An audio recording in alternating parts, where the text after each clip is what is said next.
Bonjour à tous. Manifestation à Besançon aujourd'hui. Les parents d'élèves se donnent rendez-vous à 16h sur l'esplanade des droits de l'homme. Ils dénoncent les conditions dans lesquelles les enfants de primaire ont eu cours pendant la canicule.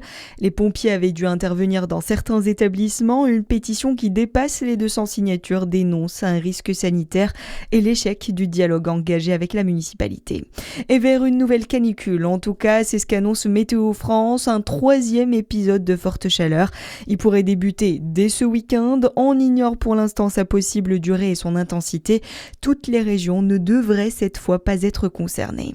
La dotation jeunes agriculteurs en Bourgogne-Franche-Comté va devenir la plus élevée de France, annonce hier après-midi du président de la région Jérôme Durin. Elle passe de 45 à 65 000 euros en moyenne. Cette dotation permet d'aider face aux aléas du monde agricole comme les crises climatiques et l'augmentation du prix du matériel. Le but, pousser les jeunes à se lancer dans l'agriculture. L'objectif est d'atteindre les 380 installations d'ici la fin de l'année. Les préparatifs du 12e week-end gourmand du Chat-Perché sont lancés. Les organisateurs ont accueilli ce jeudi à Dole les délégations de Charolles et de la destination Beaujolais, invités d'honneur de cette nouvelle édition. Cette année, l'événement pourra compter sur plusieurs partenaires, un atout essentiel pour son organisation.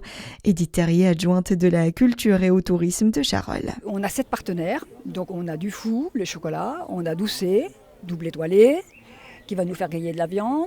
On a les AOP fromage, les AOP bœuf charolais. On a la faïence de Charolles, qui fait entre autres le pichet glouglou dont on parle partout. Tout le monde connaît, ceux qui ne connaissent pas, ils vont apprendre. Donc ces 7 partenaires se sont mis au boulot. Je pense qu'ils vont nous faire quelque chose de super pour réussir ce week-end de gastronomie à la charolaise. Nous sommes fiers de nous marier avec le Beaujolais. Ils vont nous faire déguster le vin, les andouillettes, etc. Enfin, de quoi se régaler. Le week-end gourmand du Chat-Perché se déroulera les 26 et 27 septembre à Dole. Dans le reste de l'actualité, le site historique de Notre-Dame de Bétharram va fermer ses portes cet été. Les élèves de l'établissement privé catholique iront étudier à la rentrée sur un autre site à quelques kilomètres.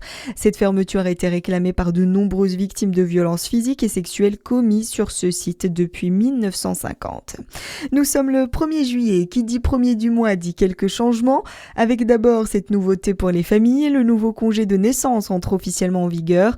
Ce dispositif permet à chacun des 2 parents pour chaque naissance ou adoption de bénéficier d'une période indemnisée d'1 à 2 mois. Mauvaise nouvelle en revanche pour les portefeuilles, le prix du gaz augmente, une hausse de 7,4%.